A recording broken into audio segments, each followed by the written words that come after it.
Bonsoir. La crise a-t-elle eu une incidence positive ou négative sur les ventes aux enchères? Alors la crise a eu une incidence absolument plutôt positive puisque nous avions des moyens de communication déjà en place pour organiser nos ventes aux enchères et pour être en interface avec nos clients. Mais finalement, la crise a été un booster pour nous et nous avons développé ces moyens de communication. Nous avons changé notre façon de fonctionner. On a fait tout ça en distanciel. On a mis l'accent sur des catalogues online qui sont beaucoup plus développés qu'avant. Oui, parce que vous, le distanciel n'a jamais été un problème pour les ventes aux enchères. Il y a toujours eu cette tradition des ordres à distance aussi. Exactement. Nous avions des moyens de contacter nos clients par téléphone ou eux laisser des ordres d'achat ou même suivre les ventes online. Mais finalement, la distance n'a plus été un problème à partir du moment où, depuis le monde entier, enfin de l'autre bout du monde, on peut communiquer et ça n'a fait que booster les choses. Donc le processus de vente n'a pas été altéré par la crise. Et puis on a le sentiment que les ventes aux enchères sont devenues tendance.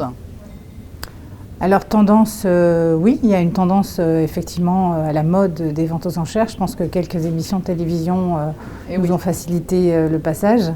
Mais c'est vrai que aussi le fait que les gens soient coincés chez eux a favorisé, je pense, tout l'achat sur Internet. Et nous faisons partie aussi de ce mode de fonctionnement d'achat sur Internet finalement. Même les ventes aux enchères en ont bénéficié. Et les ventes aux enchères, à quel profil sont-elles destinées? Il est loin le temps où seuls les retraités qui avaient un peu plus d'oisiveté que les actifs couraient les ventes aux enchères. Les jeunes ont-ils le réflexe? Bien sûr, bien sûr. Et puis les ventes aux enchères se passent dans tous les domaines. L'horlogerie, le street art, l'urban, les voitures.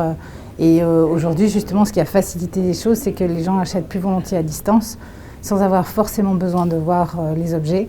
Les équipes des ventes aussi se sont adaptées à ça, c'est-à-dire qu'on a beaucoup plus de moyens d'envoyer des photos, on communique par WhatsApp avec nos clients, on est sur Instagram.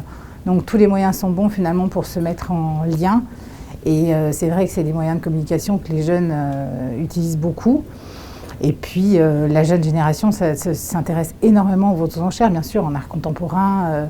Vous avez qu'à voir ce qui se passe pour les NFT. Tous les domaines sont privilégiés. Est-ce qu'il y a des continents, des villes où on trouve une clientèle un peu plus importante qu'ailleurs pour les ventes aux enchères? Bien sûr, l'Asie est un continent important pour nous, mais également les États-Unis.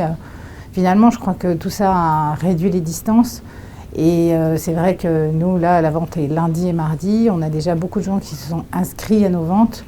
Et j'ai des destinations absolument incroyables comme l'Australie, la Nouvelle-Zélande, Taïwan, le Japon. Voilà, tout ça a réduit les distances. C'est vrai qu'on a des destinations assez surprenantes parfois. Et quelles sont les pièces qui sont les plus demandées aux enchères? Des petites pièces, des grosses pièces? Pas vraiment de règles puisque toutes les ventes sont différentes. Donc la proposition est différente à chaque fois. Il y a des tendances quand même. Aujourd'hui, il y a une tendance, par exemple, je parle plus particulièrement de la joaillerie, évidemment, puisque c'est mon domaine, mais il y a une tendance aux années 80, aux années 70. On vend très bien les bijoux d'artistes, les diamants, bien sûr. Bon, ça, c'est une référence éternelle, on va dire. Il y a des tendances comme en mode, en fait. C'est exactement la même chose. Et puis enfin, chez Arcurial, vous êtes fidèle à la principauté. Vous organisez des ventes aux enchères à l'été, en hiver. Que représente Monaco pour votre secteur d'activité? Très important, Monaco, puisque je crois que ça fait 16 ans que je suis dans la maison et ça fait 16 ans qu'on fait nos ventes à Monaco. Donc on a même augmenté notre vitesse de croisière puisque nous avions une vente par an au mois de juillet.